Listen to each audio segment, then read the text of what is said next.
नमस्कार, मी Sushmita Bhadane Patil. News 18 लोकमतच्या Facebook लाईव्हमध्ये तुमच्या सगळ्यांचं स्वागत. 1 फेब्रुवारी अतिशय महत्त्वाचा दिवस आहे आपल्या देशासाठी, कारण आज निर्मला सीतारामन अर्थमंत्री यांनी आपलं बजेट जाहीर केलेलं आहे आणि या बजेटमधनं संपूर्ण भारताला काय मिळालं हे जाणून घेण्यासाठी अजित सर आपल्यासोबत आहेत.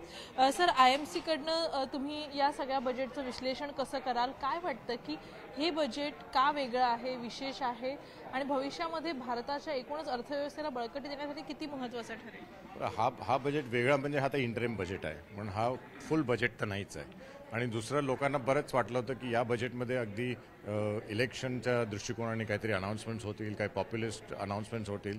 पण आम्ही जेव्हा प्री बजेटमध्ये जेव्हा आमचं जे व्यक्त केलं होतं ते आम्ही म्हटलं होतं की पॉप्युलिस्ट करायची काही गरजच नाही आहे, कारण की हे गव्हर्नमेंट मच्युअर गव्हर्नमेंट आहे आणि जे डेव्हलपमेंटच्या हिशोबाने तेच करतील. आणि नेमकं तेच झालं. म्हणजे इन्फ्रास्ट्रक्चरवर जे त्यांनी मागच्या वर्षी खूप फायनान्शियल आउटले दिला होता त्याच्यावर पण अजून ऑलमोस्ट 11% वाढ दिली आहे त्यांनी.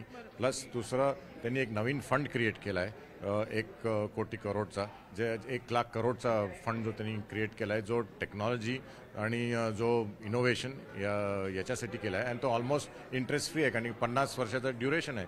तर त्यांनी हे पण लक्षात ठेवलं आहे की टेक्नॉलॉजीवर आपल्याला जोर दिला पाहिजे.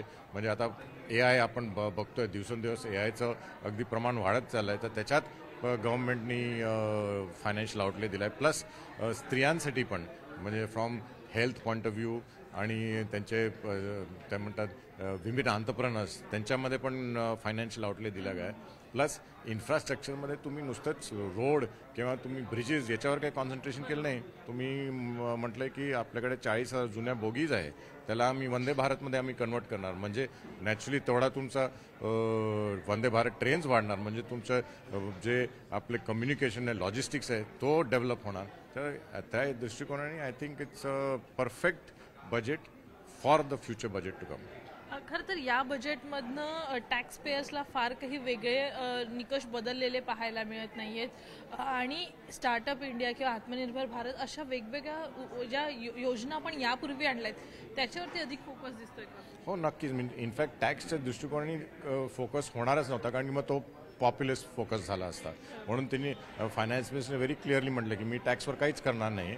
आणि स्किल इंडिया किंवा आपण म्हणतो स्टार्टअप इंडिया, त्यांनी स्टार्टअप किंवा एंटरप्रेन्योरशिपवर भरपूर, म्हणजे जे मागच्या बजेटमध्ये त्यांनी गेलं होतं त्याच्यावरच ते कंटिन्यू करणार आहे. आणि प्लस हा जो नवीन फंड त्यांनी क्रिएट केला आहे तो त्याच्यासाठी क्रिएट केला गेला आहे.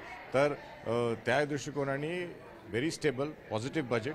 आणि जे जून-जुलैमध्ये जेव्हा पूर्ण बजेट होईल त्याच्यासाठी हा अगदी खूपच चांगला फाउंडेशन आहे. खरं तर कृषी क्षेत्रासाठी असेल किंवा सर्व्हिस सेक्टर असेल, या दोन्ही भागांचा जर आपण विचार केला तर महाराष्ट्राच्या दृष्टीने सुद्धा हा महत्त्वाचा म्हणावा लागेल का, किंवा एकूणच जे आपले भारताचे वेगवेगळे भाग आहेत त्यांना जोडणारा हा बजेट म्हणावा लागेल? नक्कीच, कारण की तुम्ही जर पाहिलं तर जे आपण म्हणतो 4 पिलर्स ऑफ जे आपले इकॉनॉमीचे आहे, त्या 4ही पिलर्सवर त्यांनी जोर दिला गेला आहे. कारण की तो इन्क्लुझिव्ह ग्रोथ आहे. तुम्ही इन्क्लुझिव्ह ग्रोथ करणारच नाही तर तुम्ही डेव्हलप कसं होणार? आणि ते 4ही पिलर्स की नुसते महाराष्ट्रात नाही आहे, ते सगळीकडे आहे. तर संपूर्ण भारताला याचा ॲडव्हान्टेज मिळणार आहे. एकूणच आपण जर बघितलं तर निवडणुकांचं लक्ष तर असणारच आहे, परंतु जी बदललेली ग्लोबल सिच्युएशन आहे त्या स्पर्धेमध्ये टिकाव धरण्यासाठी सुद्धा या संपूर्ण आर्थिक बजेटमध्ये काही नवीन रिसोर्सेस आपण जनरेट करणार आहोत. एक तर तुम्ही जर ग्लोबल सिच्युएशन पाहिली तर पोस्ट पॅन्डेमिकमध्ये भारत एकमेव देश आहे जो पॉझिटिव्हली ग्रो करतो आहे. म्हणजे आजच्या काळात पण आपण म्हणतो की 7% GDP ग्रोथ कोणत्या देशात अशी चालू आहे.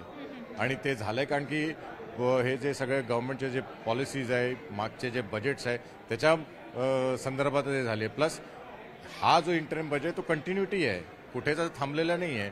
तर कंटिन्युटीमध्ये हा बजेट दिला गेला आहे. आणि ऑफकोर्स कॉन्फिडन्स आहे की जून जुलैमध्ये परत त्याच्यावर अजून काही चांगल्या घोषणा आपल्याला ऐकायला मिळतील. नक्कीच नक्कीच. तर नवीन घोषणा होण्याची अपेक्षा आहे. धन्यवाद आमचे संवाद साधल्याबद्दल. तर ह्या बजेटमधनं संपूर्ण भारताच्या अपेक्षा होत्या आणि पुढच्या बजेटमध्ये विस्तारित पद्धतीने आपल्याला सगळी माहिती जी आहे ती मिळणार आहे. परंतु सगळ्यात महत्त्वाचं म्हणजे निर्मला सीतारामन यांनी अतिशय मुद्देसूद पद्धतीने हा आर्थिक बजेट जो आहे तो मांडलेला आहे आणि याच पद्धतीनं भारताचं आर्थिक गणितसुद्धा आखलं जाणार आहे. व्हिडिओ जर्नलिस्ट हर्षद माझ्यासोबत होते आणि आपल्या सगळ्यांची रजा घेते मी, सुस्मिता बदाणे पाटील. त्याच्या बातम्यांसाठी आणि लेटेस्ट बातम्यांच्या अपडेटसाठी पाहत रहा न्यूज 18 लोकमत.